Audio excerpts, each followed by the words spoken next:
अगर आप इस वीडियो को हमारी पूरी देखते हैं तो आपका हर सपना सच होगा। चलिए, सचमुच ऐसा ही संभव होगा। तो चलिए शुरू करते हैं अब गौतम बुद्ध की कहानी, अनसुनी कहानी। तो चलिए शुरू करते हैं। महात्मा बुद्ध नदी के किनारे एकांत में अपनी कुटिया में रहते थे। उन्होंने कुटिया के चारों ओर हरे भरे वृक्ष लगा रखे थे, जिन पर सुबह शाम पक्षियों का गूंजता रहता था। प्रकृति का यह मधुर सानिध्य महात्मा बुद्ध को सदैव आनंदित करता रहता था। पक्षी और पेड़ पौधे तो मनो उनका परिवार ही बन गए थे। एक दिन महात्मा बुद्ध प्राचीन काल में बैठे हुए थे और उन्हें सेठ जी खड़े नजर आए। उन्हें चिंताग्रस्त देख महात्मा बुद्ध ने उनसे समस्या जानी चाहिए। सेठ जी बोले, महाराज, मेरे पास विशाल संपत्ति है और मेरा पूरा परिवार है। ये मैं रोगी ग्रस्त नहीं हूँ, फिर भी मुझे नहीं आती। रात भर करवट ही बदलता रहता हूँ। महात्मा बुद्ध ने आत्मीयता से सेठ जी के सिर पर हाथ फेर कर कहा, सेठ, तुम्हारे पास सब कुछ भले ही हो, किंतु वह नहीं होने के लिए आवश्यक है। सेठ ने पूछा, वह क्या है महाराज? महात्मा बुद्ध बोले, तुम तो चारों ओर चिंताओं से घिरे हो। धन की, संपत्ति की चिंता, व्यापार की चिंता, परिवार की चिंता, संबंधों की चिंता, चैन में सताता है। सेठ ने का उपाय पूछा तो उन्होंने कहा, तुम प्रकृति से शिक्षा ग्रहण करो। पेड़ पौधे, फूल, पानी और प्रकाश के रूप में उसकी अनंत संपत्ति चारों ओर बिखरी हुई है, किंतु वह चिंता मुक्त है। अपनी इस दौलत को अपनी पूरी दुनिया पर दोनों हाथों से सतत लुटाती रहती है, और तुम यदि उससे प्रेरणा लेकर अपना जीवन भी उनके अनुरूप बना लोगे तो तुम्हें केवल नींद आएगी बल्कि अत्यंत शांति महसूस होगी।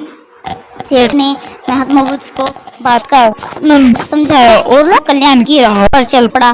धन और ज्ञान देने से बढ़ते हैं, लेकिन इनके संग्रह के साथ साथ इनके दान की वृत्ति भी रखनी चाहिए। गौतम बुद्ध एक दिन विशाल में वचन दे रहे। विशाल जन समूह उन्हें अत्यंत शांति तन्मयता से सुन रहा था। कहीं कोई शोर नहीं, मात्र बुद्ध की वाणी गूंज रही थी। बुद्ध के शिष्य के साथ उपस्थित लोग बुद्ध के अमृत वचनों का पान कर पूर्ण एकाग्रता से कर रहे थे। तभी उस शांत वातावरण से खलन उत्पन्न करते हुए एक व्यक्ति की जोर आवाज आई, आज मुझे सभा में बैठने की अनुमति क्यों नहीं दी गई है?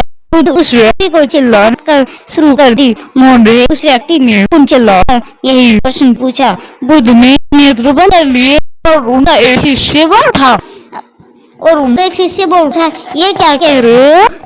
तुम्हें बोलने की प्रकृति या बोलने का ज्ञान पैदा नहीं हुआ है अभी, और हाँ, तुम गुरु से इस तरह से क्यों बात कर रहे हो? उनका एक शिष्य ने और अपने शिष्य अंदर आने की अनुमति दीजिए। बुद्ध ने नेत्र खोलकर कहा, नहीं, यह है। शिष्य बुद्ध के मुंह से शब्द सुनकर विपरीत हुए और उन्होंने पूछा, यह तो कैसे? आप भगवान आपके धर्म में तो जात पात का भेद नहीं है। बुद्ध बोले, आज यह क्रोध में आया है। क्रोध से जीवन की एकता भंग होती है और क्रोधी मानसिक हिंसा करता है। किसी भी कारण से क्रोध करने वाला उसे कुछ देर तक सुनकर लेना चाहिए कि हिंसा परम धर्म है। कथा का उद्देश्य यह है कि क्रोध एक आशा का भाव है जो करता और भोगता दोनों के लिए हानिकारक होता है। इससे बचते हुए शांति रहने के कार्य की प्रकृति अपनानी शांति मन और मानसिक विवेकपूर्ण लेने के समक्ष होते हैं। क्रोध करने वाला खुद भी जलता है और दूसरों को भी जलाता है। बुद्ध अपने शिष्यों को दे रहे थे उपदेश, तभी एक व्यक्ति की बुद्धि की बातें अच्छी नहीं लग रही थी और वे बुद्ध को अपमान कर दिया। और बुरी बातों को बार बार करने से हमारी परेशानियां बढ़ती है, मन अशांत होता है। इसलिए दुख देने वाली बातों को भूलकर आगे बढ़ना चाहिए। इस संबंध में गौतम बुद्ध का एक प्रचलित था। गौतम बुद्ध अलग अलग सत्रों में भ्रमण करते और अपने शिष्यों को उपदेश देते थे। एक गांव में एक उपदेश दे रहे थे। बुद्ध ने कहा कि क्रोध ऐसी अग्नि है जिसमें क्रोध करने वाला खुद भी जलता है और दूसरों को भी जलाता है। बुद्ध के प्रवचन सुनने के लिए बड़ी संख्या में लोग वहाँ आए हुए बैठे थे। उन लोगों ने बहुत गुस्से वाला एक व्यक्ति भी बैठा हुआ था। उसे यह बात पसंद नहीं आई। वह अचानक उठा और बोलने लगा, बुद्ध तुम फंडी हो, बड़ी बड़ी बातें करने वाले हो। तुम्हारा काम है तुम लोगों को भ्रमित कर रहे हो। तुम्हारी ये बातें आज कोई मायने नहीं रखती, क्योंकि लगातार बुद्ध को अपमानजनक बातें सुना रहा था। वहाँ बैठे सभी लोग ये कह रहे थे, बुद्ध ये सब शांति तो सुन रहे, लेकिन कुछ बोल नहीं रहे। वे व्यक्ति बुद्ध को शांत देखकर जरा क्रोधित हो गए और वह बुद्ध के आसपास उनके मुंह पर थूककर वहाँ से चला गया। घर पहुंचकर उस व्यक्ति का मन शांत हुआ तो उसने अपने ही पैर पर बहुत पछतावा हुआ। बुद्ध से क्षमा मांगने पहुंचा, लेकिन उस गांव से बुद्ध पड़ोस के गांव के लिए निकल चुके थे। व्यक्ति बुद्ध को खोजते हुए दूसरे गांव में पहुंच गया। वहाँ व्यक्ति को जैसे ही बुद्ध दिखाई दिए वह उनके चरणों में गिर गया और क्षमा मांगने लगा। बुद्ध ने उस व्यक्ति से पूछा, तुम कौन हो और क्षमा क्यों मांग रहे हो?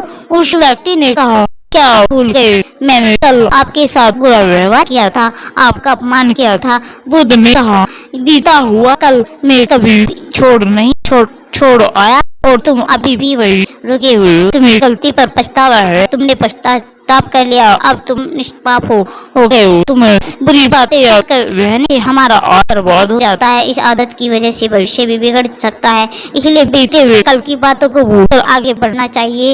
राजधानी में भगवान बुद्ध के प्रवचन सुनने वाले इंसान बहुत अमृत और लाभकारी होते हैं। प्लीज दोस्तों, आपको हमारी इस वीडियो से क्या शिक्षा मिलती है, प्लीज कमेंट में जरूर बताइए। और चैनल को लाइक और सब्सक्राइब कीजिएगा और वीडियो देखने के लिए धन्यवाद दोस्तों।